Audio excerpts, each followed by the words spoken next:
মিমবাপু, জি ভাইয়া। আপনার নাকি কাঁকড়া রাখবে? হ্যাঁ এই নেন কাঁকড়া লাগবে, কিন্তু আপনি একটু কাঁকড়া নিয়ে আসছেন কেন ভাইয়া? আপু, আমি এইগুলো রান্না করে খাবো তো, সেই জন্য। আপনি রান্না করে খাবেন ঠিক আছে, বাট আমার কাঁকড়া লাগবে বললেন, আমার তো অনেক বেশি কাঁকড়া লাগবে। তো যারা কাঁকড়া ডিলার, যে কাঁকড়া দেয় আর কি, তো আসলে আমার তো অনেক কাঁকড়া লাগে, যেমন 50-60 এরকম। কোন জায়গার কাঁকড়া লাগবে, চাষের নাকি সুন্দরবনে? চাষের ভাইয়া, চাষের সুন্দরবনে দুইটাই লাগবে। সো যারা দিতে চান কাঁকড়া, তারা হচ্ছে আমার সাথে যোগাযোগ করতে পারেন।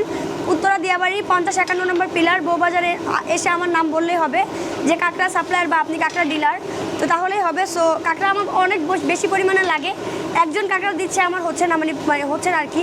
তো দেখা যায় কাস্টমারকে আমার রিটার্ন করে ফেরত দিতে হচ্ছে। তো অনেক বেশি পরিমাণে কাঁকড়া লাগবে, যদি কেউ দিতে চান অবশ্যই যোগাযোগ করতে পারেন। বাট আপনার একটু কাঁকড়া দিয়ে আমার হবে না, আরও বেশি লাগবে ভাইয়া, এটুকু আপনাকে রান্না করে দিতে পারি। ঠিক আছে আপু, এগুলো রান্না করে দেন। সো ডিরেক্ট চলে আসতে সামনাসামনি কথা হবে। এটা হচ্ছে উত্তরা দিয়াবাড়ি মেট্রো রেলের পাশে 50-51 নম্বর পিলার বউবাজার শ্বশুরবাড়িতে এসে বললেই হবে যে মিমাপুর কাছে আসছে।